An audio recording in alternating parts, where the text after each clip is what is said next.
All right, ladies and gentlemen, welcome back to the channel. Today we have a video about the Phoenix Suns. Now, the Phoenix Suns play the Brooklyn Nets actually in about 2.5 hours, but they're 42-17. And if you watch my videos, you'll know kind of my opinion on the Phoenix Suns. I think they're an incredibly talented basketball team.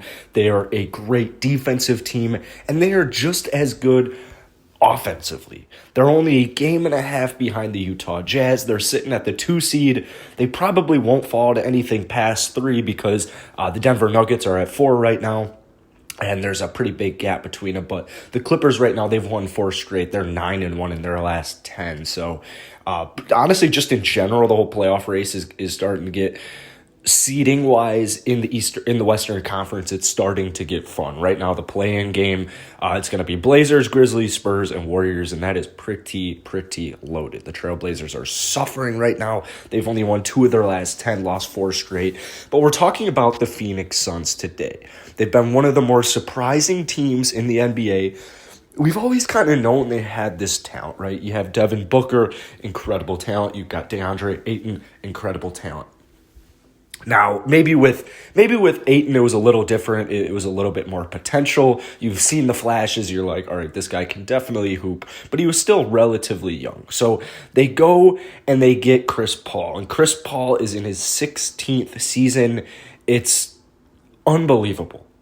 Chris Paul, he's playing with his 15. The previous 4 averaged 8 more wins in the year he arrived than the season prior, which is absolutely crazy. And the Suns, they're definitely no different. I want to say last season, I believe they only won 34 games. I believe it was 34 on the dot.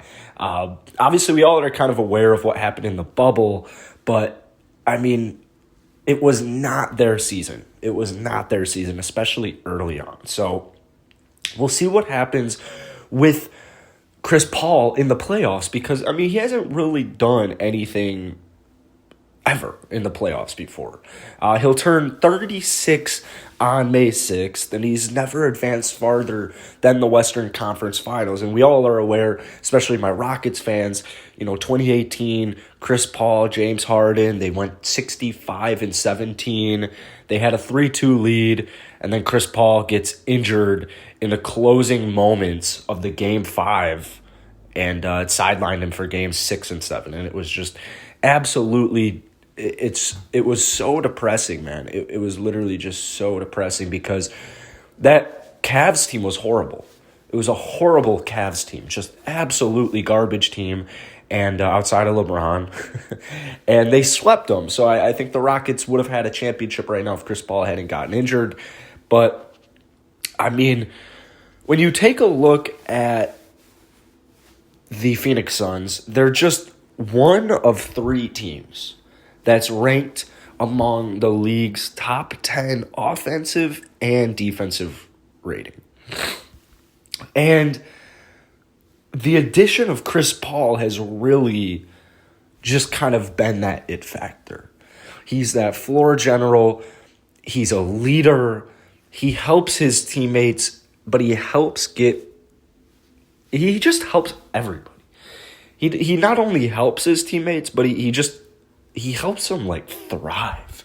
He's almost like a mini LeBron. Like he just gets everybody paid as well. So before Chris Paul came, Devin Booker, I mean, he was an all-star. But this season, he's really Booker has really kind of taken that next step offensively to me as far as skill set goes. He's great off the ball. He's really great off the ball. And that's what makes having Chris Paul, that floor general, it's so deadly. Booker's shooting 44% on catch-and-shoot attempts this season, 44% on pull-up jumpers. I mean, last year, these are like 41, 42%. So he's made a couple of percentages increase in just a little bit of time, in just one season. That's insanely impressive. They also got some more pieces. I really like, actually, I should say, Jay Crowder. Obviously, they're going to go through growing pains and stuff, but I would say 16, 17 losses is an incredible season for having growing pains.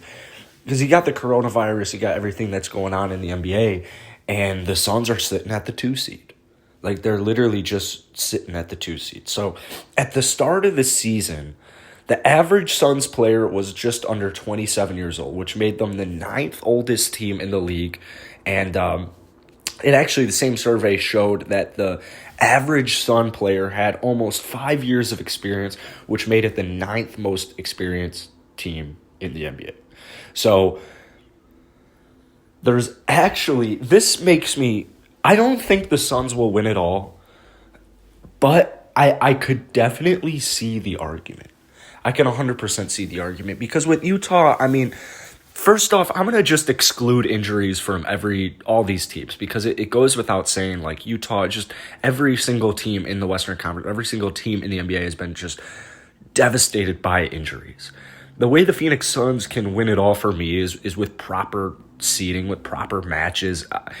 I don't think that they will have to play the Lakers, which is probably a huge reason as to why they will at least do some damage, in my opinion, in the playoffs. Like, if this were a normal season right now, and it was just 1-8, there was no play-ins, the Phoenix Suns would be matched up against the Trailblazers in the first round. Now, if they can get past the Trailblazers in the first round, that leaves most likely the Los Angeles Clippers.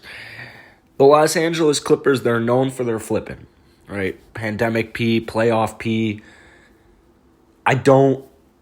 This isn't a video about if the Clippers can make it all. So if the Suns get past the Clippers, basically what I'm trying... I just see an ant in my room. Get the fuck out of here. Are you serious? Goddamn. But basically what I'm trying to get at is the way the seeding is right now is they don't have to play LeBron James until, the Western Conference Finals, which is the best possible situation, because, you don't want to play LeBron James any time in the playoffs. You don't want to be on the same side of the bracket as LeBron. But if you're on the same side of the bracket, being the 2 seed is probably the best possible situation, like, literally. So there's people out there that think the Suns will win it all. I could see it happening just because of seeding, the flippers. And then, I even if it's like the Jazz, even if the Jazz take down the Lakers, the Jazz have their issues. So I don't think that they're too young. It's a pretty ridiculous statement nowadays. I think that they honestly have all the pieces. Mikal Bridges. I really like Campaign, what he's done. Cameron Johnson. It's just a solid team. It's a solid team. And I'm curious how far you guys think that they will go in the playoffs. Personally, I think second round exit as of right now, just because, I don't know. It's just because, man, I don't know. It's literally, I think Chris Paul. I literally think it's Chris Paul. Just the Clippers, to me, are just such a talented team.